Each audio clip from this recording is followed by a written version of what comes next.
La douleur émotionnelle peut être silencieuse, mais profonde. C'est une blessure que nous portons souvent dans notre cœur, sans savoir comment y faire face. Peut-être ressens-tu cela en ce moment. Une solitude pesante, l'impression d'être oublié, ou même un manque de force pour continuer. Mais il y a une vérité puissante dont nous devons nous souvenir. Dieu voit ta souffrance, il comprend tes larmes, et il est bien plus proche que tu ne l'imagines. Dans le psaume 34, 18, nous trouvons une précieuse promesse. L'Éternel est près de ceux qui ont le cœur brisé, et il sauve ceux qui ont l'esprit abattu. Ce verset ne se contente pas de reconnaître la réalité de la souffrance. Il nous rappelle aussi que Dieu est spécialement présent lorsque nous traversons nos épreuves les plus difficiles. Imagine quelqu'un essayant de réparer un objet cassé, comme un vase ou une poterie. Ce processus demande du soin, de la patience et une grande attention aux détails. De la même manière, Dieu agit sur notre cœur. Il ne néglige pas nos blessures, il travaille avec amour pour restaurer ce qui semble irréparable. Aujourd'hui, nous allons réfléchir à la manière dont Dieu apporte la guérison à nos douleurs émotionnelles et spirituelles. Peu importe l'ampleur de ta souffrance, la durée de ton attente ou la difficulté de ta situation, Dieu est proche et il veut renouveler ton âme. Nous traversons tous des moments où le poids des émotions semble trop lourd à porter. Cela peut être une perte, une déception ou même des blessures du passé qui continuent de nous hanter.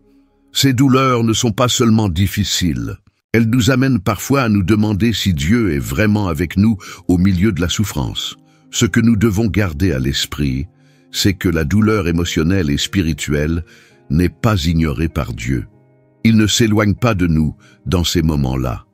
Au contraire, il se rapproche. Le psaume 34, 18 nous en donne l'assurance. L'Éternel est près de ceux qui ont le cœur brisé, et il sauve ceux qui ont l'esprit abattu. Ces paroles nous rappellent que Dieu ne se contente pas de voir notre souffrance, mais qu'il nous rejoint au cœur même de celle-ci. Dans la Bible, nous trouvons de nombreux exemples de personnes qui ont traversé des douleurs profondes. Pense à David, qui a écrit de nombreux psaumes dans le désespoir, criant à Dieu pour obtenir de l'aide. Ou encore à Anne, qui a pleuré amèrement devant le Seigneur à cause de son infertilité. Dans chacune de ces histoires, Dieu n'a pas seulement entendu leurs cris, mais il leur a aussi apporté guérison, renouveau et un but au milieu de leur souffrance. De la même manière que Dieu était présent pour David, Anne et tant d'autres, il est aussi présent pour toi. Ta douleur ne lui est pas invisible. Il comprend tes larmes et agit pour t'apporter guérison et renouveau, même si tu ne vois pas encore le résultat. La souffrance peut devenir une transformation lorsque nous la remettons à Dieu. Il est expert en restauration, capable de réparer ce qui semble brisé et de faire naître la beauté à partir des cendres. Es-tu prêt à lui faire confiance dans ce processus? L'un des exemples les plus émouvants de guérison émotionnelle et spirituelle dans la Bible est l'histoire d'Anne, la mère de Samuel. Anne était une femme profondément affligée. Elle désirait avoir des enfants, mais souffrait de stérilité à une époque où cela était considéré comme une grande honte. De plus, elle était constamment provoquée par Pénina, l'autre épouse de son mari, qui avait des enfants, et s'en servait pour l'humilier. La tristesse d'Anne était si intense qu'elle ne parvenait plus à manger et passait ses nuits à pleurer. Son chagrin semblait insurmontable et elle portait le poids du rejet et de la honte. Pourtant, au lieu de s'éloigner de Dieu, Anne choisit de chercher refuge en lui. Dans 1 Samuel 1,10, il est dit qu'Anne, l'amertume dans l'âme, pria l'Éternel et versa beaucoup de larmes. À ce moment-là, Anne déversa son âme devant Dieu, lui confiant toute sa douleur et sa détresse. Elle fit une prière sincère et désespérée, montrant ainsi que Dieu n'ignore jamais un cœur brisé. Son honnêteté face à Dieu ouvrit la porte à son action dans sa vie. Ce qui rend cette histoire si puissante, c'est que Dieu n'a pas seulement entendu la prière d'Anne, il a aussi guéri son cœur. Avant même que sa demande ne soit exaucée, Anne trouva un apaisement. Après avoir remis sa douleur au Seigneur, elle repartit, mangea et ne fut plus abattue. 1 Samuel 1,18. Plus tard, Dieu exauça sa prière et elle donna naissance à Samuel, qui devint l'un des plus grands prophètes d'Israël. L'histoire d'Anne nous enseigne que Dieu voit la douleur la plus profonde de notre cœur. Il n'écoute pas seulement nos prières, mais il est aussi présent pour nous consoler et renouveler nos forces pendant que nous attendons sa réponse. Lorsque nous remettons notre souffrance entre ses mains, nous lui permettons d'agir dans notre vie d'une manière qui dépasse tout ce que nous pouvons imaginer. La guérison émotionnelle et spirituelle est un processus qui demande du temps, mais aussi de la confiance. Souvent, nous voulons que Dieu enlève notre douleur immédiatement, mais dans sa sagesse, il utilise le temps pour nous enseigner et nous transformer. Pendant ce processus, Dieu ne travaille pas seulement sur la situation qui nous a causé de la souffrance. Il travaille aussi en nous, façonnant notre caractère et fortifiant notre foi. Pense à l'exemple d'Anne. Bien que sa prière ait été sincère et remplie de foi, la réponse ne vint pas immédiatement. Dieu utilisa ce temps non seulement pour préparer Anne, mais aussi pour accomplir un dessein plus grand à travers elle. Samuel n'était pas seulement un fils désiré, il était destiné à être un instrument de Dieu pour guider Israël à un moment crucial de son histoire. Un autre exemple frappant est celui de Joseph. Il a souffert injustement pendant des années, vendu comme esclave par ses propres frères, emprisonné à tort en Égypte et oublié par ceux qui l'avaient aidé. Pourtant, pendant tout ce temps, Dieu préparait Joseph pour quelque chose de bien plus grand. Sa souffrance ne fut pas vaine. Elle le façonna pour qu'il devienne le gouverneur qui sauverait d'innombrables vies durant la famine. De la même manière, Dieu utilise notre souffrance pour nous transformer et nous préparer à quelque chose de plus grand. Le silence ou l'apparente attente de Dieu ne signifie pas qu'il nous a oubliés. Il est à l'œuvre, agissant dans notre cœur et nous équipant pour vivre les desseins qu'il a prévus pour nous. Ce processus peut être douloureux, mais il est nécessaire. La guérison que Dieu apporte n'est pas superficielle. Elle est profonde et durable. Il veut que nous soyons restaurés entièrement afin que nous puissions vivre dans la paix et la liberté. Lorsque nous faisons confiance au processus divin, nous ouvrons la porte à une transformation où nos blessures deviennent des témoignages de sa puissance. Tu ne comprends peut-être pas aujourd'hui pourquoi tu traverses cette épreuve, mais souviens-toi, Dieu ne gaspille jamais une souffrance. Il est à l'œuvre et au moment opportun, sa guérison et son dessein seront révélés dans ta vie. La guérison émotionnelle et spirituelle commence par de petits pas de foi. C'est un processus qui demande abandon, patience et confiance en Dieu. Bien qu'il soit la source de la guérison, il y a des actions concrètes que nous pouvons entreprendre pour nous ouvrir à son œuvre dans notre vie. Déverse ta douleur devant Dieu. Tout comme Anne a prié avec sincérité et larmes, nous sommes aussi appelés à apporter nos souffrances au Seigneur. Dieu ne rejette pas un cœur brisé. Prends du temps pour ouvrir ton cœur devant lui, en lui confiant tout ce que tu ressens. Tes larmes ne sont pas ignorées, elles sont vues par un Dieu qui prend soin de toi profondément. Médite sur la parole de Dieu. La Bible est remplie de promesses de consolation, de restauration et de guérison.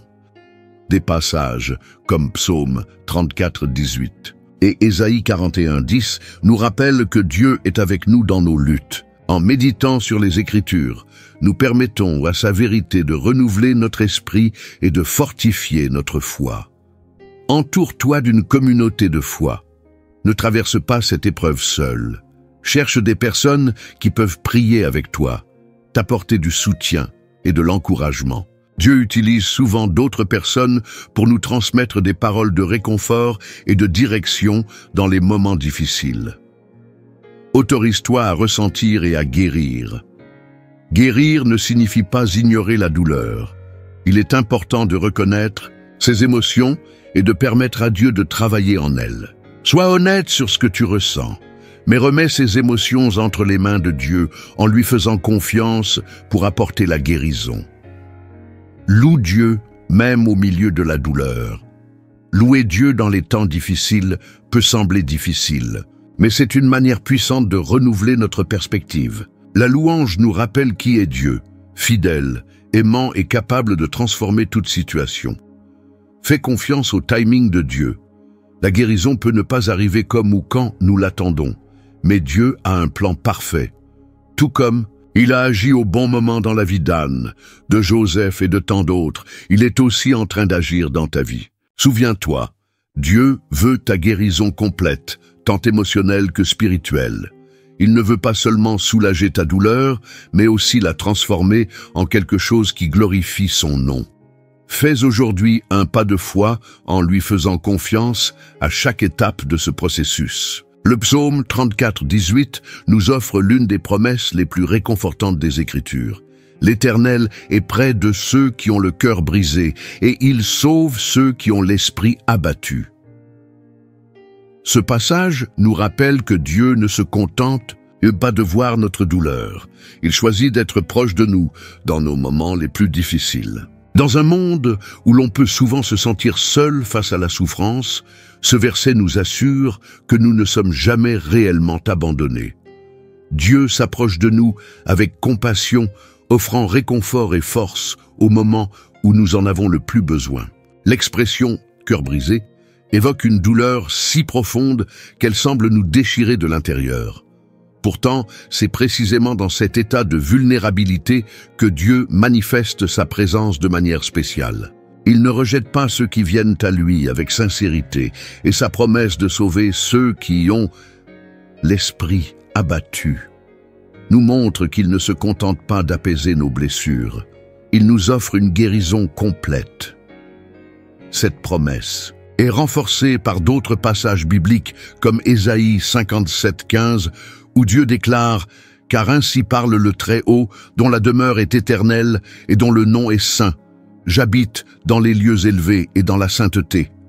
Mais je suis avec l'homme abattu et humilié, afin de ranimer les esprits humiliés, afin de ranimer les cœurs abattus. » Ces versets révèlent le cœur de Dieu.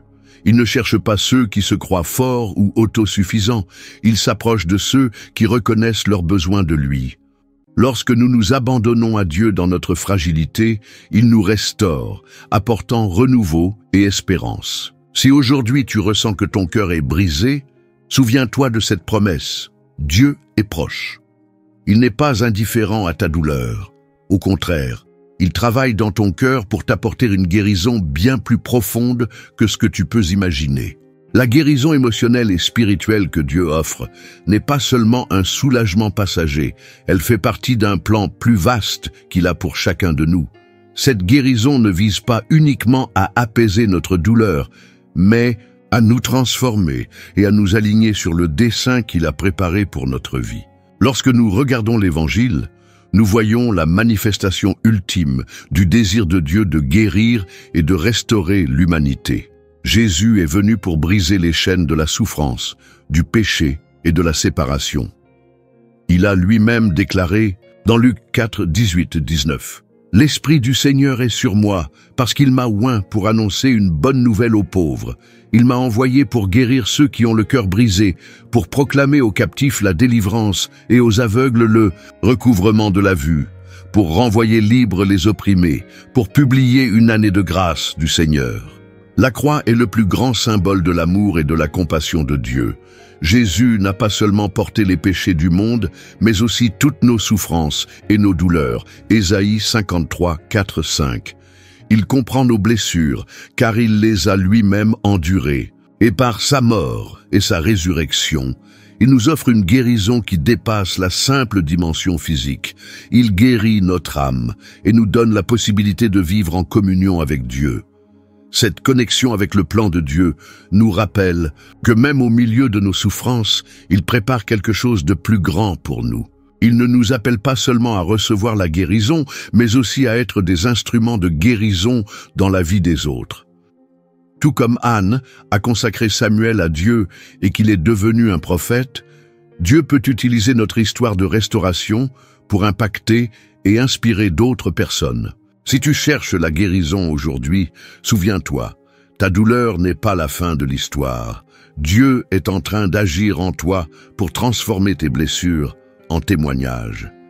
Il a un plan plus grand, et lorsque tu te remets entre ses mains, tu verras qu'il ne fait pas que guérir, il renouvelle et donne un nouveau sens à ta vie. La douleur que tu ressens aujourd'hui peut sembler insupportable, mais elle ne définit ni qui tu es, ni ce que Dieu est en train de faire dans ta vie. Le psaume 34, 18 nous rappelle que, dans nos moments de plus grande fragilité, Dieu est plus proche que jamais. Il ne reste pas indifférent à nos larmes ni à notre souffrance. Au contraire, il est à nos côtés, prêt à apporter la guérison et à renouveler notre espérance. L'histoire d'Anne, celle de Joseph et même le sacrifice de Jésus nous enseignent que la douleur peut être transformée en quelque chose d'extraordinaire lorsque nous la remettons à Dieu. Il ne se contente pas de nous guérir, mais il utilise aussi nos expériences pour nous façonner et nous équiper afin d'aider d'autres personnes qui traversent des épreuves similaires. Peut-être as-tu l'impression aujourd'hui que ta souffrance ne prendra jamais fin ou que Dieu tarde à agir. Mais souviens-toi, son timing est parfait et la guérison qu'il offre est profonde et complète. Elle ne vient peut-être pas immédiatement, mais elle viendra toujours au moment juste. La vraie question est la suivante. Es-tu prêt à faire confiance à Dieu, même lorsque tu ne comprends pas le processus? Es-tu disposé à lui remettre tes blessures et à le laisser apporter guérison et renouveau à ton âme? Et si cette douleur que tu ressens aujourd'hui n'était que le commencement d'une grande œuvre que Dieu prépare dans ta vie, fais-lui confiance. Il ne t'a pas oublié. Il est proche, il agit et il est prêt à restaurer ta vie. Fais un pas de foi dès aujourd'hui. Remets-lui tout et regarde comment il peut transformer tes larmes en joie et ta souffrance en un dessein glorieux.